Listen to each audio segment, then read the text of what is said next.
Comment allez-vous? Très belle année. Écoutez, merci, très bonne année à vous aussi et merci de m'inviter pour cette deuxième édition. Alors comment ça se passe pour vous? Vous avez reçu l'an dernier sur ce plateau même. Quelles évolutions depuis un an?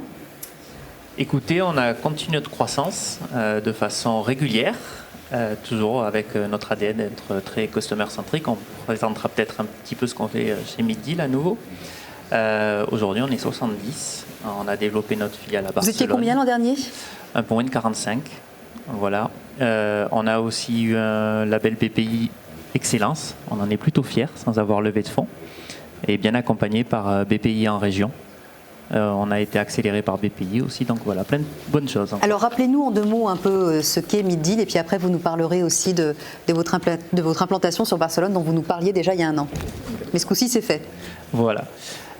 Pour faire très simple, Middeal, c'est un petit peu toujours ce qu'on répète, mais c'est parti d'un constat très simple, c'est de se dire que le consommateur ne veut pas donner ses coordonnées personnelles sur le web, plus particulièrement lorsqu'il achète un véhicule, puisque c'est notre cœur de métier, nous, aujourd'hui.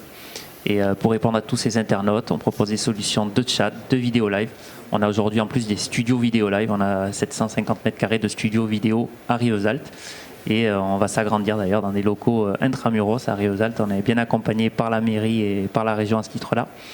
Donc voilà, notre métier, c'est de répondre à des internautes. En quoi ces solutions permettent aux utilisateurs de garder leurs données secrètes? Toute la problématique est d'arriver à offrir une expérience à un internaute sur un support digital. Et à partir du moment où on commence à vous renseigner sans que vous ayez donné vos coordonnées personnelles, vous êtes satisfait en tant qu'internaute. Pour vous remettre dans votre parcours client, c'est que si vous arrivez sur un formulaire dans lequel on vous demande votre nom, votre prénom, votre mail, votre numéro de téléphone, avant de vous avoir donné quelques informations qui sont très importantes pour vous, en général vous fuyez parce que l'expérience que vous allez vivre, c'est celle d'un call center, du surharcèlement. Il y a toute la notion de RGPD aussi qui est venue renforcer tout ça.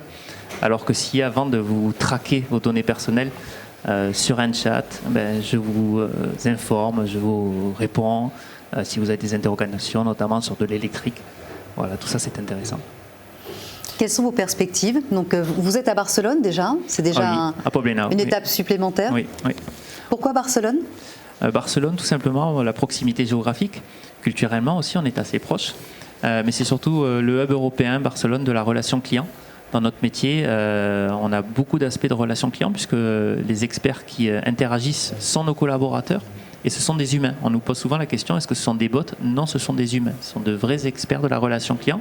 On utilise la technologie de bots pour du complément, mais c'est vraiment l'humain au cœur du digital chez nous. Et Barcelone, naturellement, encore une fois, un hub européen. On travaille sur des marchés espagnols, italiens, on veut se développer sur le marché anglais, etc. Depuis Barcelone, vous pouvez le faire. Est-ce que vous gérez également en interne les réponses, les questionnements de certains clients? C'est-à-dire, est-ce que des entreprises qui utilisent vos solutions vous délèguent, vous sous-traitent également de répondre à leurs clients? Alors oui, il faut le préciser, effectivement, nous on travaille 100% en marque blanche. Ça veut dire que si vous allez sur le site d'un constructeur, bien souvent vous allez penser parler au constructeur ou à ses équipes, mais vous nous parlez. Voilà. Est-ce que ces solutions, vous avez quantifié, est-ce que ça rapporte, est-ce que c'est intéressant pour une entreprise de faire appel à Middeal plutôt que d'avoir toutes ces personnes en interne, de les former et donc d'avoir son propre personnel qui est formé? Alors oui, ça répond à un vrai besoin dans la mesure où ça nécessite une forte expertise et toute une chaîne de valeur que nous on est capable d'adresser. On dit de nous qu'on est un prestataire end-to-end, donc on va de bout en bout, on est capable de faire du marketing, du développement informatique, de la relation client, 7 jours sur 7, 7h minuit, d'avoir des studios vidéo live, d'avoir des experts produits. Donc tout ça en fait c'est un parcours client qui est de la data aussi, qui répond en fait à une problématique qu'un industriel n'est pas capable d'adresser. Dans vos studios, concrètement, vous filmez les voitures, comment ça se passe? C'est une expérience qui est individualisée chez nous. Pour faire très simple, vous allez être en contact sur un chat et on va vous proposer de voir un véhicule en direct. Et donc ce fameux Genius, on l'appelle ça un expert produit, un Genius, il va se connecter à vous via notre technologie, puisqu'on a des applications web et mobiles qui le permettent. Et vous allez pouvoir vivre une expérience personnalisée, on va vous montrer le véhicule qui est chez nous dans nos studios en live. Donc vous avez autant de véhicules que de produits parfois vendus par un constructeur? Tout à fait, oui. Vous avez un sacré entrepôt. On a quelques véhicules, effectivement, et notre développement, encore une fois, à Rivesaltes, va nous permettre de doubler ses surfaces. C'est-à-dire que c'est en temps réel. La personne veut acheter tel ou tel type de véhicule. Vous allez leur montrer, je veux voir la boîte à gants. Vous allez pouvoir leur montrer concrètement la boîte à gants, comment ça se passe. En live, comme s'ils s'étaient déplacés dans un showroom. Exactement. D'accord. Et le gros avantage, c'est qu'on ne va pas jusqu'à la vente. On est vraiment dans le conseil. On peut les citer très certainement parce que c'est même plus une marque, c'est une institution. Mais lorsque vous allez chez Apple, on ne va pas vous vendre du Apple. On va vous présenter du Apple. Et nous, on a vraiment cette notion d'accompagnement et pas de vente. C'est ce qui est demandé aujourd'hui par les consommateurs. Et pourquoi pour les voitures, c'est aussi apprécié ? Ça répond à trois problématiques en fait. La première, c'est qu'il faut un produit à forte valeur ajoutée. Dans la mesure où c'est de l'humain. 7 jours sur 7, 7 heures minuit. Il faut de la valeur ajoutée pour pouvoir offrir des prestations qui soient à la hauteur, il faut qu'il y ait de la marge. La deuxième, c'est que ce sont des produits technologiques. Donc il y a beaucoup d'interrogations. Et la dernière chose, c'est qu'il y a une vraie bascule qui se fait sur l'électrification du marché automobile et sur des solutions de mobilité au sens large. Et ça interroge beaucoup les consommateurs et les marques ont besoin de répondre à ces internautes. D'où ces trois phénomènes qui nous permettent d'être très spécialisés sur l'auto. C'est vrai qu'on aurait pu penser que le plaisir dans l'achat d'une voiture, c'était quand même de se déplacer, de voir l'objet, de le toucher, de le sentir, de l'essayer. Là, vous êtes en train de nous dire que c'est au final pas si important que ça, qu'avec le bon support, le bon genius et les bonnes explications, ça peut suffire au final. Peut-être pas déclencher l'acte d'achat, mais d'avoir un consommateur beaucoup plus éclairé lorsqu'il arrive en concession. Oui, c'est le cas. Aujourd'hui, les ventes se font encore en showroom. Donc nous, on fait 95% du parcours client. Mais il y a des gens qui n'ont pas besoin d'essayer. Et ça va être encore plus le cas dans les années qui arrivent, puisqu'on va parler de mobilité au sens large, de copartage de véhicules. Et on ne va plus vendre un véhicule, on va vendre l'usage d'une mobilité qui se fera dans un véhicule de tel type, puis dans un véhicule plus petit, puis peut-être dans une trottinette, puis dans un système de covoiturage. Donc on est vraiment dans un système de mobilité.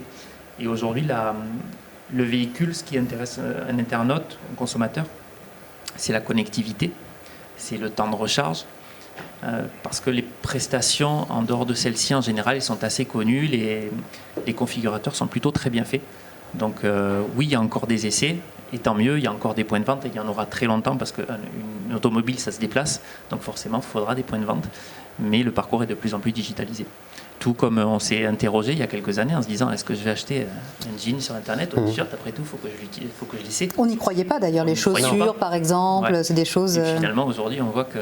Mais les services se sont adaptés aux consommateurs, des retours gratuits, c'est beaucoup plus flexible sur ce trompe de taille.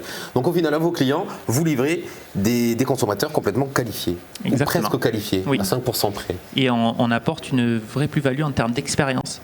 C'est important pour un industriel aussi, c'est pas forcément de vendre, c'est de donner une bonne image de sa marque. Et peut-être que cette personne ne va pas acheter, peut-être elle achètera plus tard, peut-être qu'elle va en parler.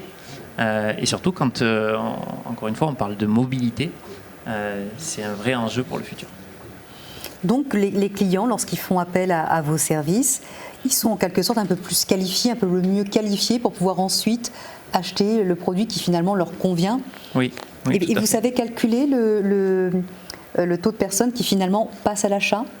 Alors aujourd'hui, c'est des données que nos partenaires ont, qu'ils nous transmettent, mais qui sont complètement confidentielles.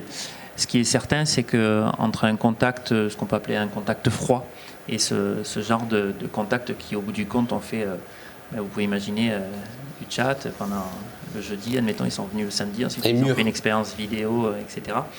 Oui, les chiffres sont complètement dingues, mais c'est 50-60 fois plus élevé qu'un contact froid. Oui.